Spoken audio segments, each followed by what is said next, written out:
Hello everybody, it's your old pal Tuna here, and welcome back to another video. If you're new here, yes, my name is Tuna. I'm an illustrator and comic artist from Canada, and here in my vlogs, I just show you the behind the scenes of being a full-time artist. It is January 29th today, and my plan is to prep for my second Maker's Shop retail location. So you may remember back in October of last year, I entered into my retail experimentation era by signing up for a local, I don't really know what you would call it. It's kind of like a co-op sort of thing where makers rent space in a retail store and then stock and collect 100% of the sales that happen within the store. So we pay a monthly rent, they sell the items for us and get 100% of the actual sale of the item. This is in contrast to like wholesale, where a store will be buying stock from you at a discounted rate that they then sell at a marked up price for profit,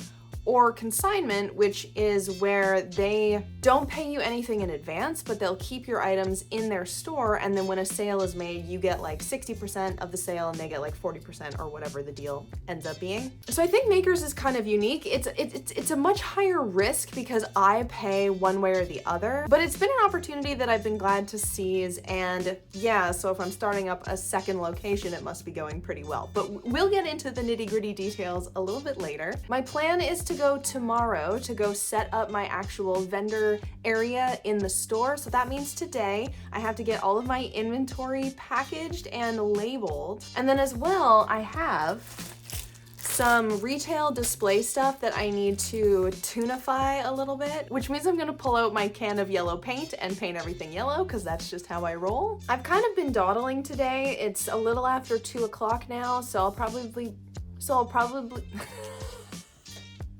probably be working until later in the evening today, but it's okay. I also have tomorrow morning to finish some stuff up, but I think it's time to do some work.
Are you a little baby?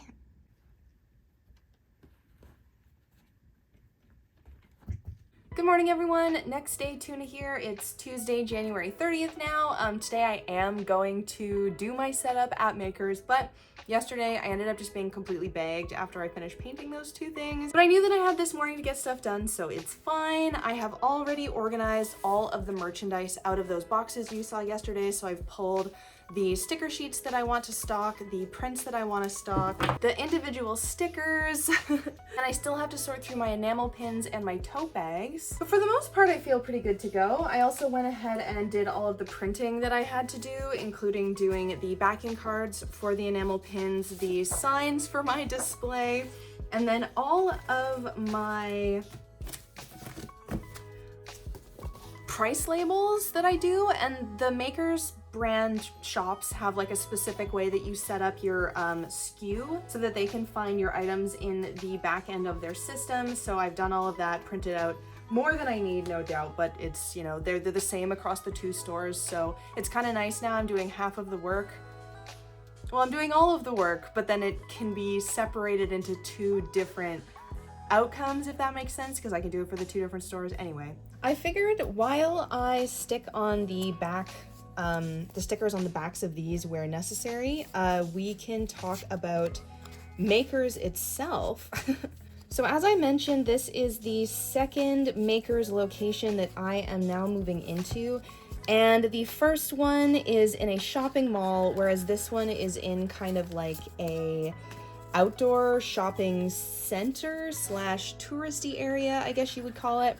And the first one that I've been in now for I think 3.5 months. They have a 3-month term, so when you sign the contract, you're required to stay there for 3 months at the beginning, and then you can move to month from there.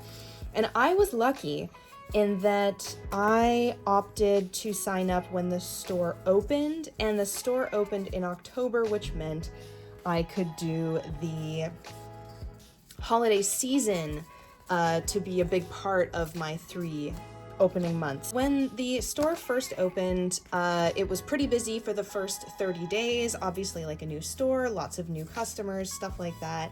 And then things got a little hairy come November. I would say sales were like really quite bad in November, and I was like a little bit starting to panic. My entire goal for it was just not to lose money. So I have like a larger space. There's a bunch of different tiers of space sizes that you can rent, and I have one of the larger ones, which ends up costing me about 500 Canadian dollars a month to rent. So I have to make $500 in sales plus let's say 30% for the cost of the items. It's not that high necessarily, but it's just kind of like a good rounding number. And so let's say like my cost, I mean, that's slightly more advanced mental math than I could do, but let's say that I have to make $700 in sales to break even every month there, and it definitely was not happening through November, and so I was getting a little concerned. But of course the holiday season came in and saved the day, and at the end of my 3-month period I was up, I was double my investment basically. So that was great. Obviously it ended up being a good risk that I was able to take, but I'm kind of considering that profit that I made to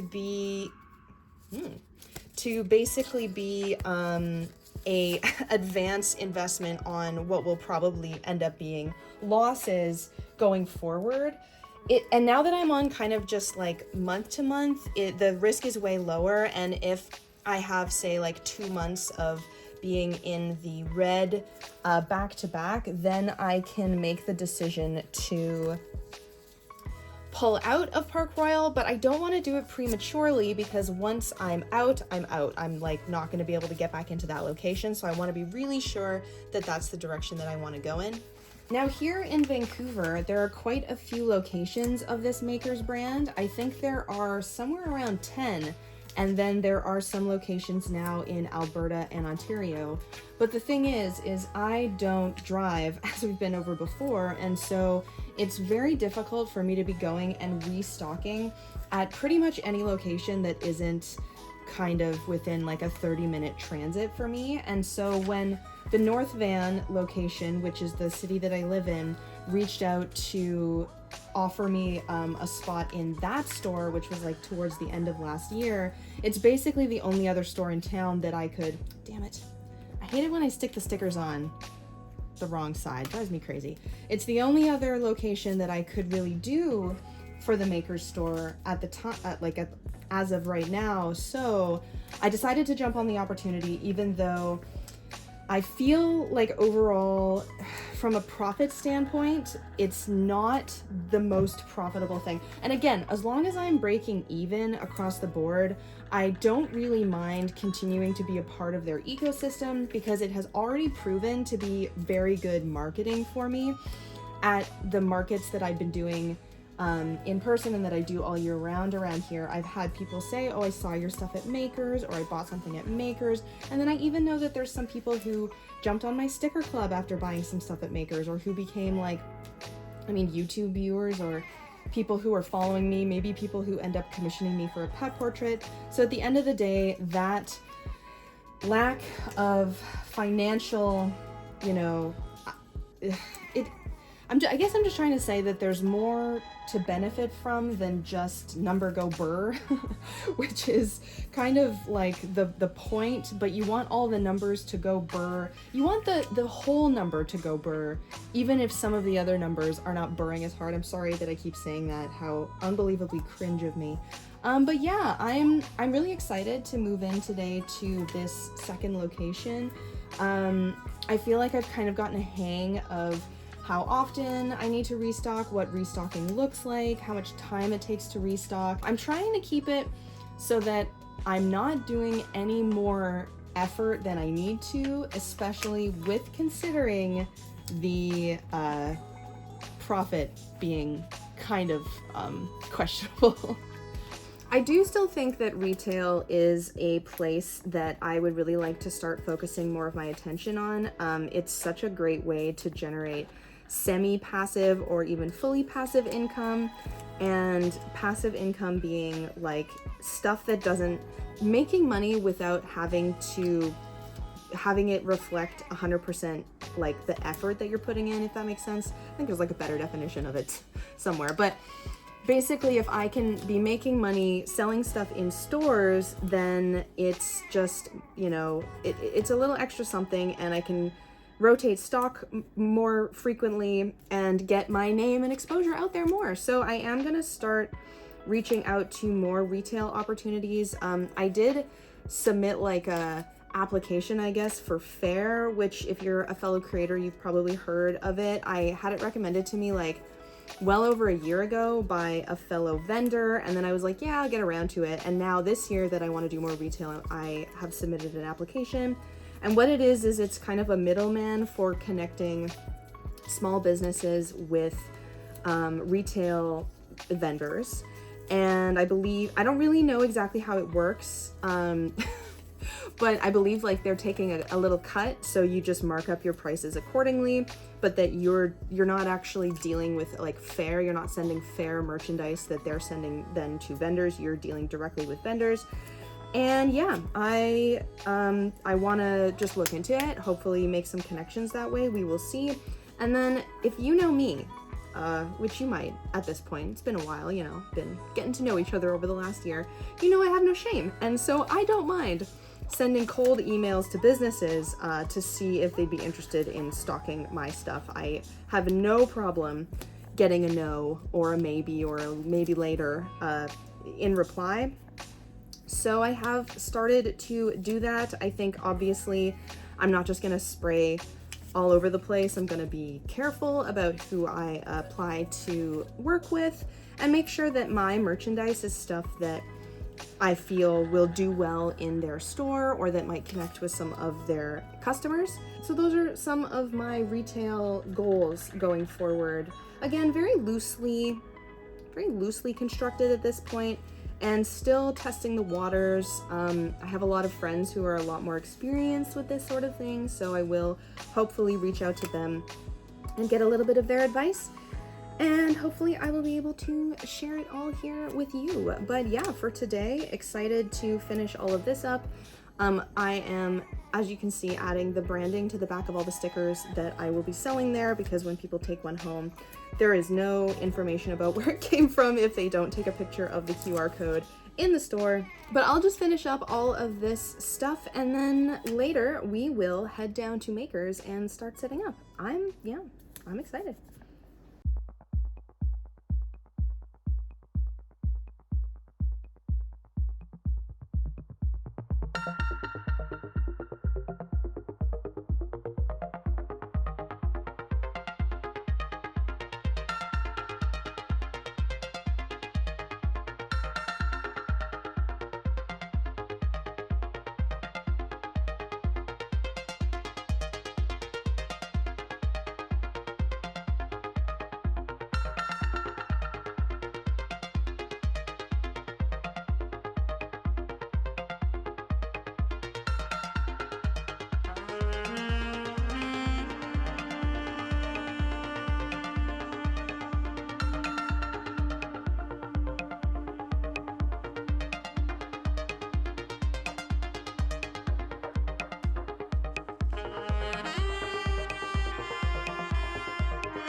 Okay, don't mind my rice crackers. This is basically it for the setup. I have one more thing left to do, which is I bought some new plastic racks for sticker sheets, so I'm going to assemble those before I get there, just to cut down on the amount of like fussy crap that I have to do like on site. And then I should be good to go. I'm getting a ride down to the store at 5, and it's like invisible watch, like 3:30 or 4 or something. I have no idea what time it is, to be honest, but I should be right on track, and we will get to setting up in just a moment. You mean 4-1 loss, and then all of a sudden, well, it was.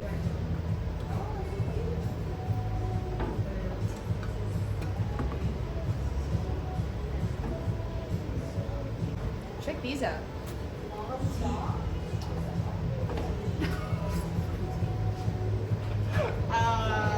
Okay. On the top.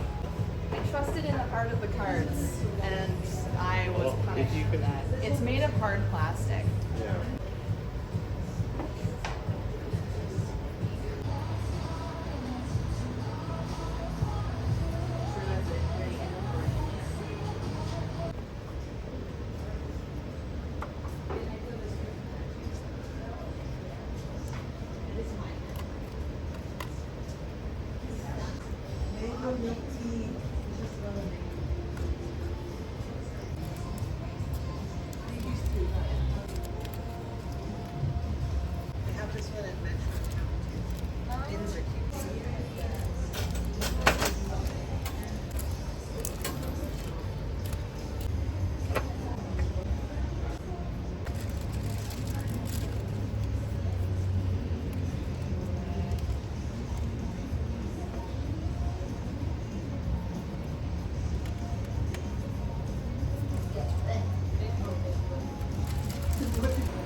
Amazing. Thank you so much. Is everything all set, or are you going to bring in more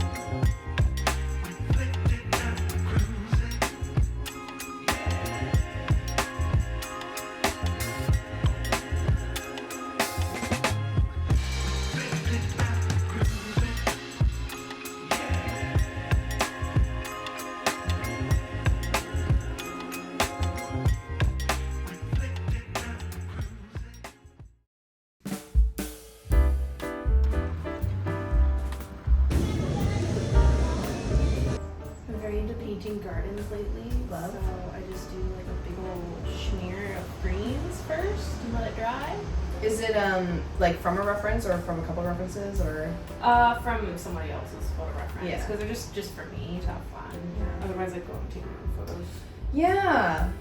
Yeah, isn't it fun to do that? I was trying to find references for stuff to paint, and I was going through like all the photos I've taken in my whole life, and I was like, Yeah. look at that. Right. I didn't even know, but I've been collecting for so long. I definitely do that all the time. Do you wash your brushes with dishes in the sink? Okay, well then. Listen, if I'm gonna pass away from art supply related cancer, you know, there's not a lot I can do about that. What colors are these cats? Because they're not brown and white. Do you want to know the color I'm seeing? Yeah, sure. Green. No.